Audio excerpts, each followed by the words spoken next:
Hi class, my name is Audrey Baenziger, and this is my diversity and inclusion workshop using universal design. First, I'd like to go over my introduction. Once again, my name is Audrey Baenziger, and I'd like to focus on diversity within children that have mental disabilities. I want to focus on this group because of the challenges that they and their parents face within their communities and schools when not given the support that they both need. There's a lot of miscommunication between teachers, aides, and parents regarding the struggles that the children may be facing, especially if the school staff is not trained on supporting children with mental disabilities. The environment that I'd be presenting in is a school setting that includes both students and staff from the school, as well as community members. Next, I'd like to go over my workshop goal/objective. So the main goal and objective of this workshop is to help staff and community members understand the hardships that parents have to go through, as well as their children, and getting the necessary help from schools. Parents that have children with mental disabilities could share their stories on the positives and negatives that they face and what kind of help they would have liked to have had in the past schools they were involved in. By educating the staff and community of the school, they will be able to understand how important having an inclusive environment is for not just children, but also the parents of the children that need extra assistance. Next, I'd like to go over my diversity component that I have chosen. So my diversity component is diversity within children that have mental disabilities and their parents.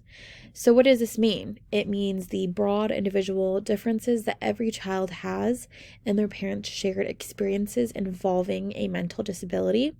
According to Deborah J. Taub, just as it is unwise to generalize about students as if all students were the same, or about parents as if all parents or all families were the same, so it is unwise to generalize about all parents of children with special needs, making the assumption that they are all the same, which is just a quote going over, we're not all the same, The diversity component includes the students with mental disabilities and how they are included and assisted, as well as the parents of the students that have these mental disabilities and how they are included and assisted. Next, I'd like to go over current issues surrounding the diversity component that I have chosen. This would be the elimination of U.S. Department of Education. The most current issues surrounding children with mental disabilities and their parents getting support is the possible elimination of the U.S. Department of Education. According to Cindy Long, the Trump administration has called for moving some of ED's roles to other agencies, but how or where remains unclear. Through the Individuals with Disabilities Education Act, IDEA, and enforced by ED, parents of public schools students with disabilities served under IDEA are guaranteed the right to advocate and develop IEPs for their children, depending on their specific needs.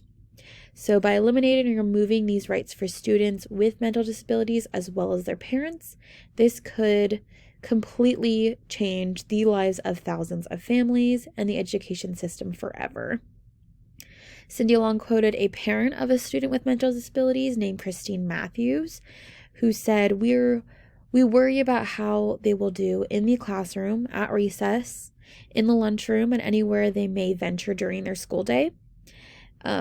Matthews' daughter has a intellectual disability, a progressive neurological condition, and sensory impairments. So the elimination of these programs for students with mental disabilities will change inclusion in schools negatively.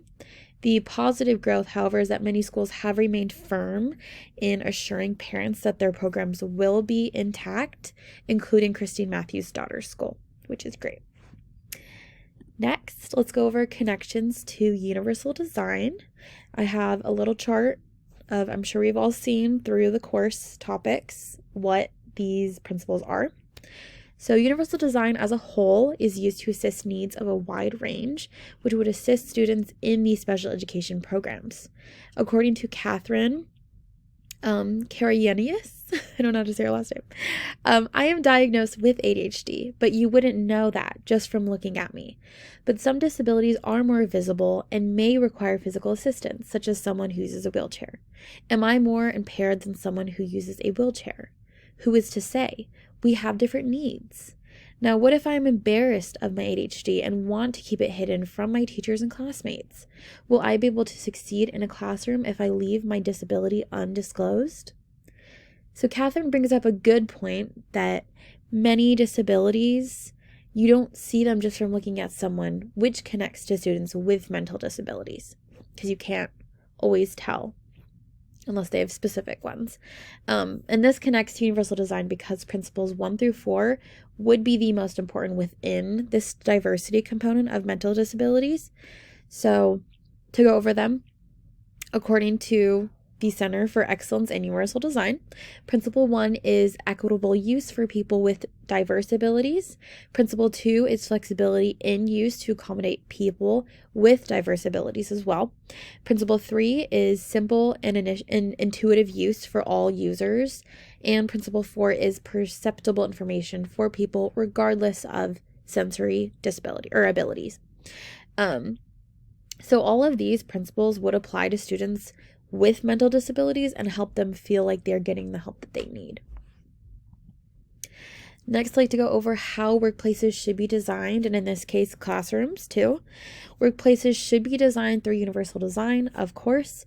They should be inclusive to all users and employees regardless of disability, race, class, or skin color, all of the above.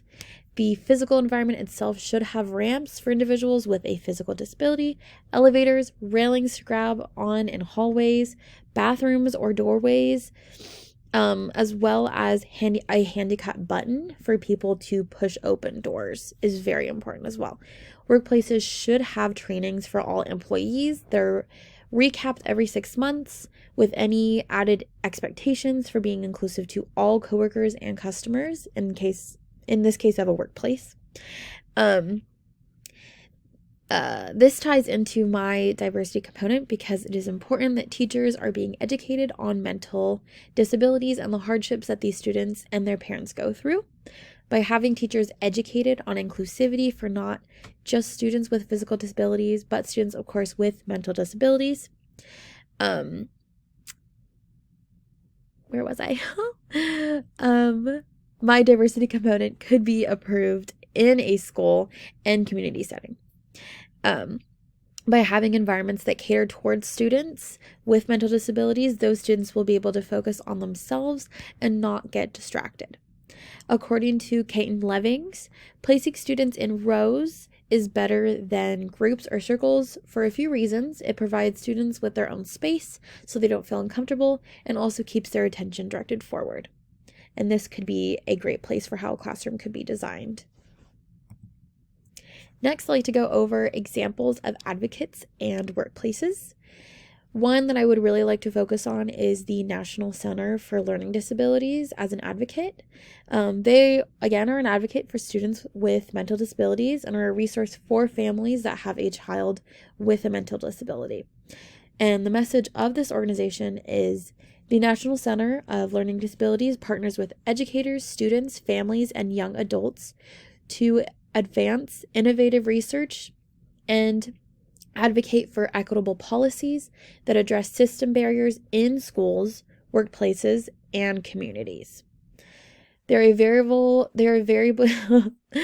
very wonderful resource in regards to my diversity component of students with mental disabilities and giving assistance to these parents of these students. So why is this important? It is important for all people to understand that they are resources and advocates for all these children and their families, and communities should be offering support to these individuals and helping these families become successful in helping their child's education. So, key connections and takeaways. There is a need for change regarding this diversity component for sure.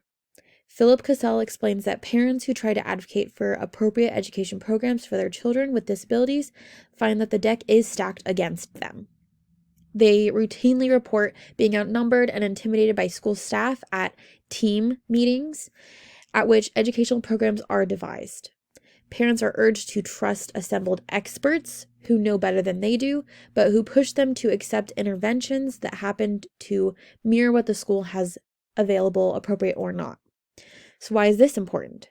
Parents are not getting the support that they need to make sure that their children are getting the right assistance, which is affecting their day-to-day lives. And with Trump's want to pull special education programs out of schools, we need to support those parents and students more than ever and make sure that that does not happen.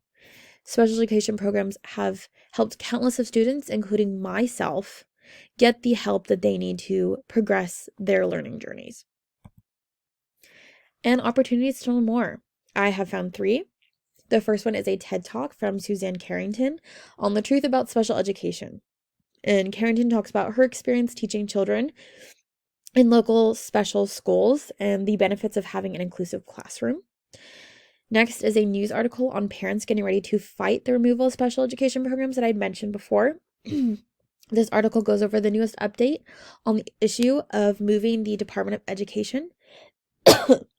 And according to Jonathan Salazar, yet U.S. Secretary of Education Linda McMillan has fired nearly every staffer in the federal department's Office of Special Education, which distributes grant funding and and investigates civil rights complaints. Now, the Trump administration wants to move the office to the U.S. Department of Health and Human Services instead of just having its own office. And that's the main problem. And my last resource is this YouTube video going over a student from a primary school in Australia. This school goes over the transfer to high school for the student and how he had success at this school because of the help that he was given and the group of people that helped him in the primary school as well as the high school. And these are my resources. Thank you very much for listening.